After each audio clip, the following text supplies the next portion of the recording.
Tikman natin guys. Kita niyo isda guys. Yan ang gusto ko guys sa isda. Hindi siya, yan. Ayaw ko sa isda nga overcook. Yan. Not guys. Gusto ko nito crunchy.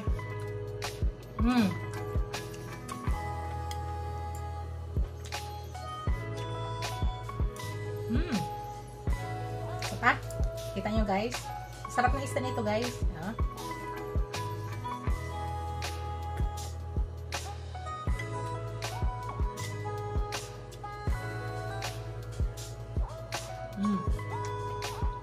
Good. Hello guys. Welcome back to my channel, Bake Cuisine.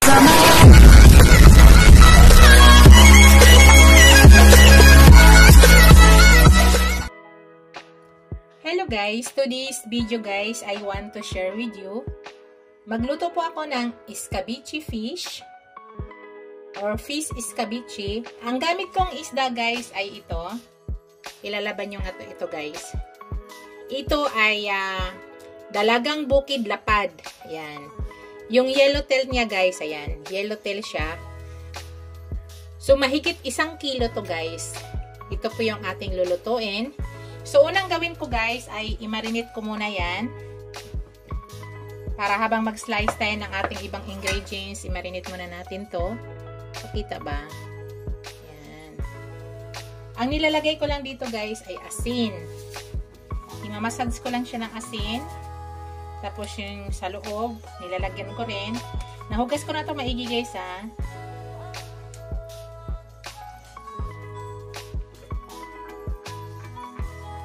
Para habang mag-slice tayo ng kanyang panahog. Tapos ground black pepper.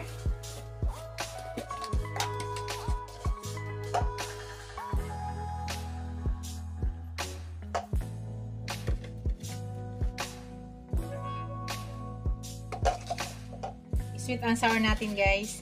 Actually masarap din to isigang guys eh. Pero gawin ko siyang sweet and sour. Slice muna natin yan guys. Slice natin yung ating ilalagay.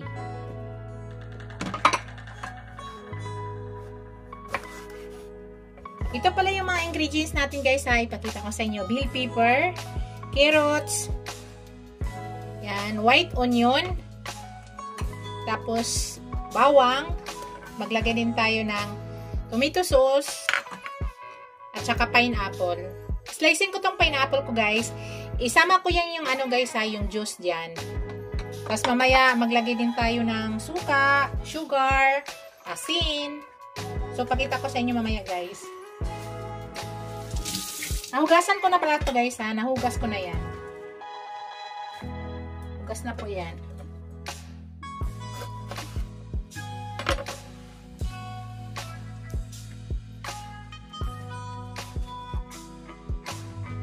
So, unang gawin, i-fried muna natin mamaya yung ating fish. Yan, ubusin ko to guys, yung malaking sibuyas.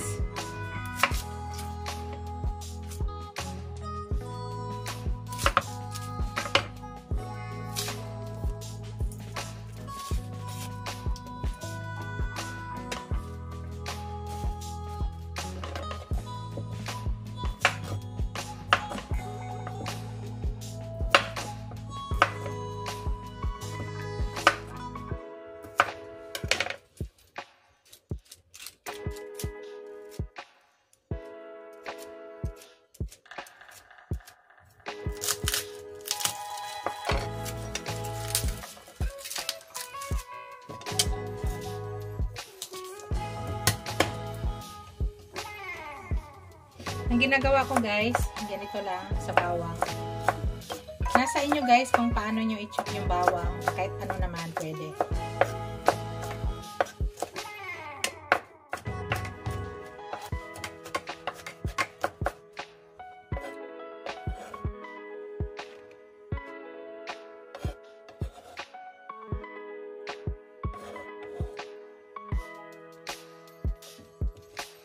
Tapos yung sa ano guys, sa sibuyas na white onion, ganun lang. Pa-cubes lang guys.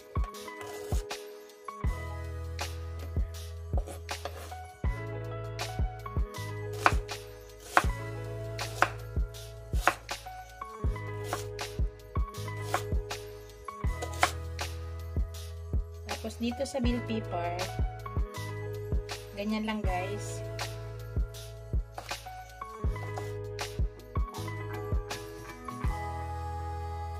Cubes din. Nasa inyo kung gaano kalalaki. Kahit ano lang po.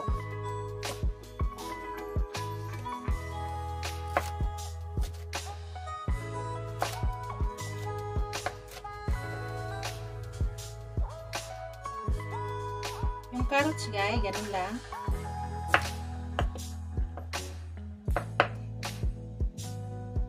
Nasa inyo kung ano po yung slice ng gawin nyo sa carrots.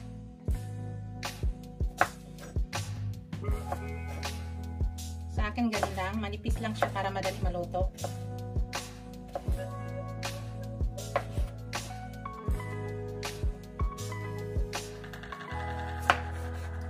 So, gawin ko para magkaroon siya ng decoration.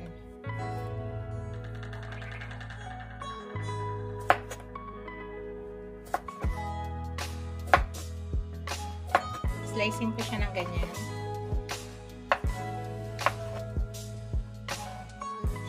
So, start na po tayo guys. Pakita ko sa inyo. Hello guys, start na po tayo.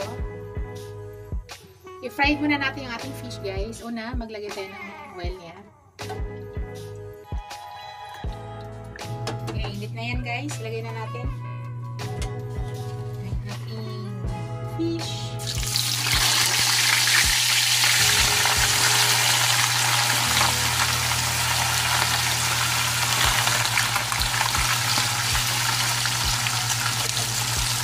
Asahin natin guys.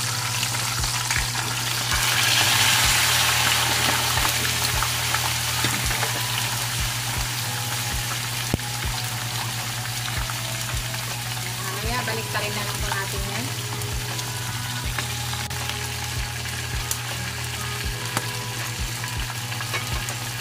Balik pa rin na natin guys.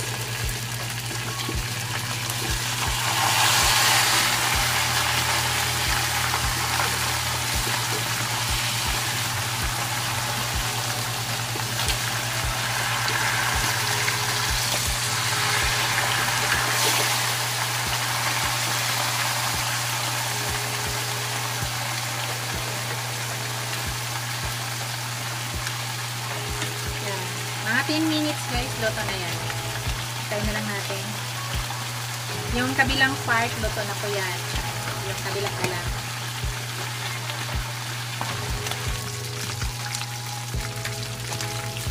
Hello guys, kunin na natin guys. Luto na ito.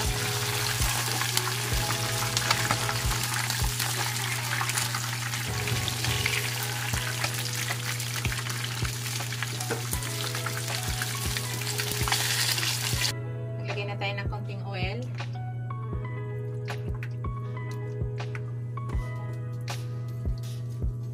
Lagay na natin yung ating white onion. Hindi ko siya ubusin guys. Mamaya maglalagay ulit ako. Para hindi masyado nadudurog. Mag-iwan po ako ng white onion para mamaya. Makikita niyo yung mamaya guys.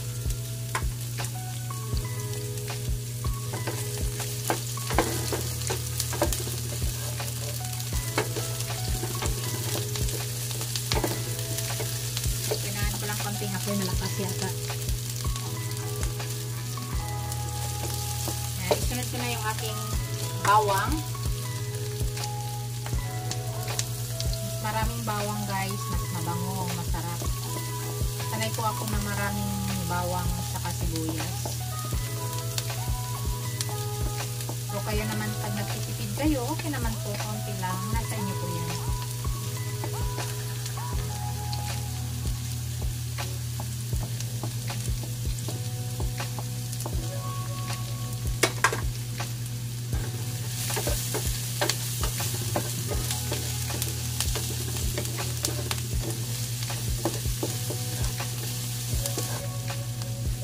sinunod ko na yung aking carrots, guys.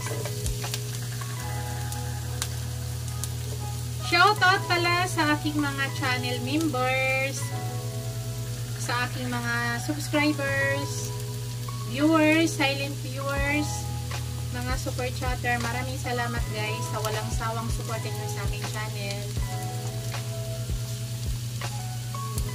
Maraming salamat. Shoutout kay Aling Tindera Vlogs, Prissy Salon, April's Vlog, si Aving TV, si Lynn Cooking Paradise, si Waltz Vlog, si Vanessa Kit, at saka si Asel Ombao, Filipino TV, thank you sis, Mirasol Boys Bird, thank you sis, yun aking mga member guys. Maraming salamat sa tiwala niyo.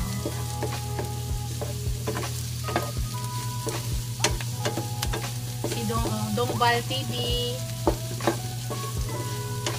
thank you guys.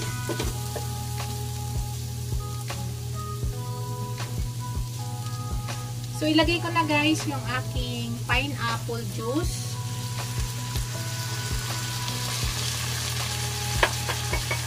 Tapos maglagay ako ng konting water.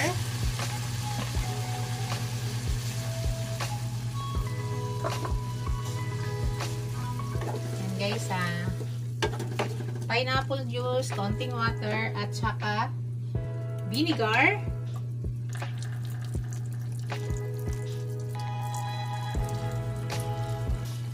Yan guys, ilagay na natin yung ating tomato sauce. Maliit lang na tomato sauce guys.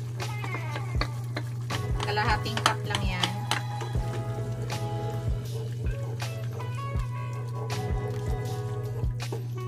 So, pasingawin muna natin hanggang mawala yung amoy ng mga chemical na nilagay natin. So, maglagay na ako ng salt guys. Lagay na tayo ng salt.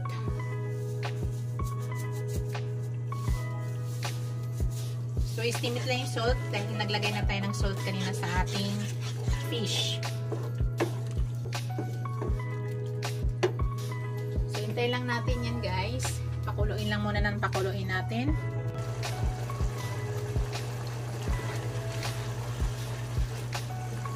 Naglagay na ako ng konting sugar guys. Kasi sweet and sour po. Kaya may sugar. 2 scoop ng sugar. Brown black pepper. Palaputin nyo muna natin yung sauce guys. Kasi titikman ko siya. Palaputin ko muna yung sauce guys. Sabi ko hindi po ako naglalagay ng harina or cornstarch ha. Lalapot na yung kusa guys dahil sa suka. Plus naglagay pa tayo ng sugar. So dyan malalapot na po yan. No need to add harina or cornstarch. Ayaw po nang malagkit masyado guys. So tikman ko siya guys ha. Tikman natin. Sarap guys. Tama ng lasa guys. Sarap. Kaya na guys, nakita nyo malapot na siya. So, ilalagay na natin yung ating fish. It's time to lagay fish na guys. Para masarap, maglasa talaga. Ayan. Tapos mamaya baliktarin ulit natin.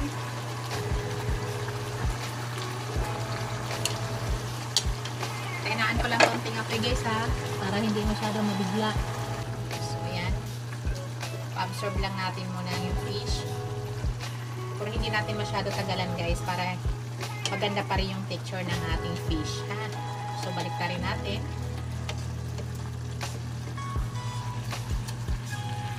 Kita nyo guys. So yan yung gusto kong mangyari.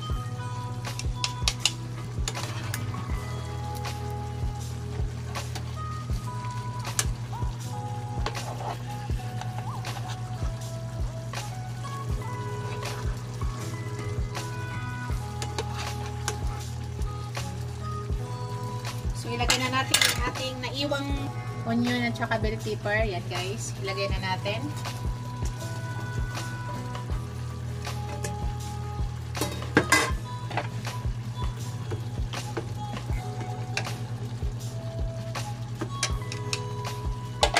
Tapos ilagay na natin yung ating pineapple chunk. Tama na sa lasa. Takpan natin saglit para makuha natin malanta yung nilagay natin. Ay ko na overcook yan guys ha. Takpan ko lang para lumanta lang yung ating nilagay na sibuyas na panibago at saka yung ating bell pepper. Check natin guys.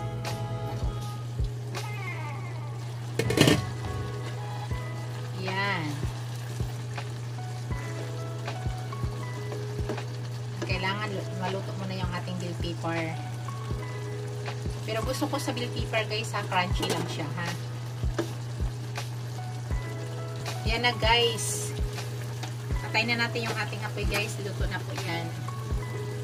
Ipakita ko sa inyo guys ha. Piplitings ko po siya. Pakita ko sa inyo.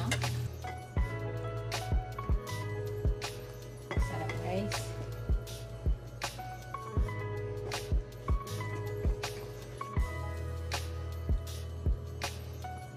Tikman natin guys. Kita niyo isda guys. Yan ang gusto ko guys sa isda. Hindi siya yan. Ayaw ko sa isda nga overcook yan. Okay. Gusto ko dito crunchy.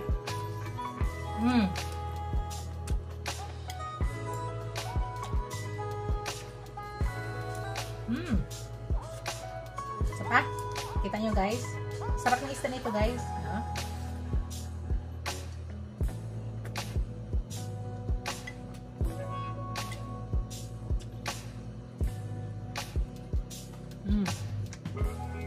Good.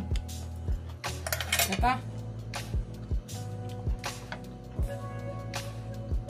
Ito na yung aking finished product guys. Thank you for watching guys.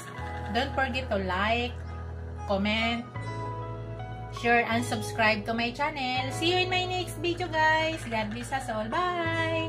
Ingat lahat. Bye guys. Love you all. Bye!